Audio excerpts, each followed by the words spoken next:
अस्सलाम वालेकुम गाइस। आज हम जानेंगे यरूशलेम के शहर के बारे में कि ये शहर किस तरह मुसलमानों के कब्ज़े में आया और इसके बाद कब तक कब्ज़े में रहा और फिर इसे मुसलमानों के कब्ज़े से किसने छीना। तो सबसे पहले बात आती है हज़रत उमर रज़ी अल्लाह ताला अन्हु की। सबसे पहले हज़रत उमर के दौर में इसे फ़तह किया गया था और हज़रत उमर के ही हाथों फ़तह किया गया था।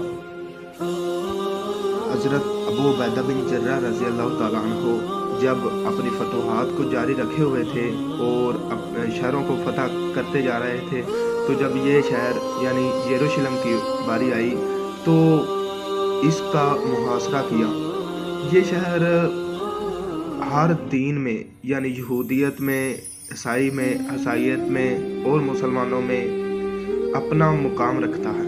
इसकी वजह यह है कि मुसलमानों में इसकी मकबूलियत की वजह यह है कि हज़रत मोहम्मद सल्लल्लाहु अलैहि वसल्लम जब मिराज के मौका पर गए तो उस वक़्त इस शहर में क़याम किया, अंबिया की इमामत करवाई। उसके अलावा ईसाईयत में इसका मुकाम इस वजह से है कि वो समझते हैं कि हज़रत ईसा अलैहिस्सलाम को इस शहर में फांसी दी गई और फिर वो इसी शहर से ज़िंदा ऊपर उठा लिए गए। और यहूदियत में इसकी मकबूलियत इसलिए है क्योंकि वो समझते हैं कि हैकल सुलेमानी है जो वो इस शहर में है, इसलिए ये शहर फ़तह करना बहुत लाजमी था और इसका एक बहुत मकाम था।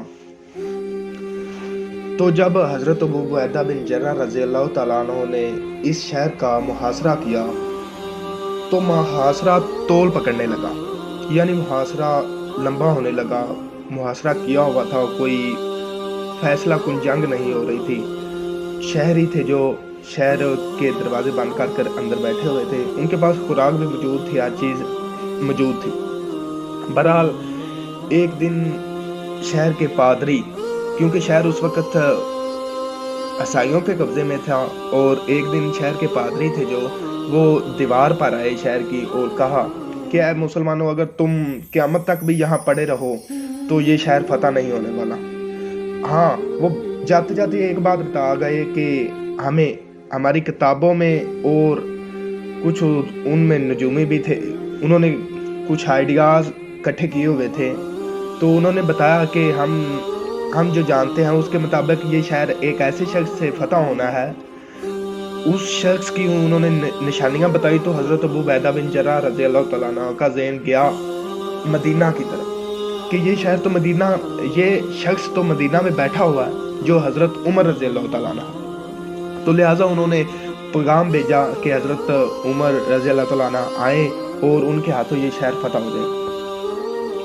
लिहाजा हज़रत उमर रज़ी अल्लाह तआला अन्हु ने खाने पीने का सामान साथ लिया और अपना एक ग़ुलाम साथ लिया, एक ऊँट या ऊँटनी साथ ली और चल पड़े। आप देखें कि 22 लाख मुरब्बा मील की हुकूमत के मालिक एक ग़ुलाम, एक ऊँटनी और कुछ अशिया जो खाने पीने की थी साथ लेकर एक 700 मील, तकरीबन 700 मील सफ़र बनता है, तय करने जा रहे हैं। और रास्ते में सवारी करने का तरीका ये है कि आधा रास्ता ग़ुलाम ऊपर बैठता है और हज़रत उमर रज़ी अल्लाह तआला अन्हु नकेल पर पकड़ कर चलते हैं, और आधे रास्ते हज़रत उमर रज़ी अल्लाह तआला अन्हु ऊपर बैठते हैं और ग़ुलाम आगे चलता है। जब शहर के करीब पहुँचे तो बारी ग़ुलाम की थी ऊपर बैठने की, तो लिहाजा हज़रत उमर रज़ी अल्लाह तआला अन्हु ने कहा कि आप ऊपर बैठ जाएँ, और ग़ुलाम ने कहा भी कि आप अमीरुल मोमिनीन, आप ऊपर बैठ जाएँ। शहर के करीब पहुँच चुके हैं और क्या सोचेंगे लोग, तो मुझे मार देंगे कि आपने अमीरुल मोमिनीन को आगे चलाया हुआ है और आप खुद ऊपर बैठे हुए हैं। लेकिन कहा हज़रत उमर रज़ी अल्लाह तआला ने कहा कि नहीं, बारी आपकी, आप ऊपर बैठे, मैं चलता हूँ, जो होगा देखा जाएगा। और रास्ते में कुछ जगह कीचड़ था जिसकी वजह से जूते भी आलूदा हो चुके थे और लिहाजा वो भी पकड़े हुए थे हाथ पे।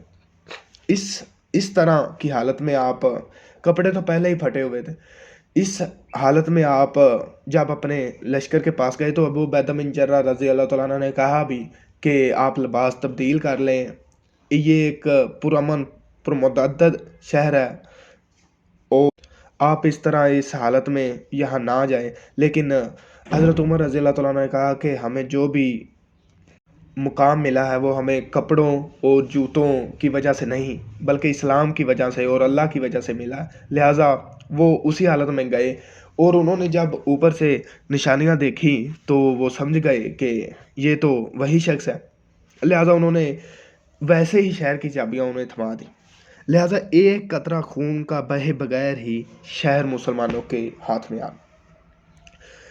پھر حضرت عمر رضی اللہ تعالیٰ عنہ نے مسجد اقصیٰ بنائی اور اس کے علاوہ ہر ایک کو شہر میں آنے جانے کی اجازت دے دی، اور اس کے بعد یہ شہر مسلمانوں کے ہی قبضے میں رہا صلیبی جنگوں سے پہلے تک۔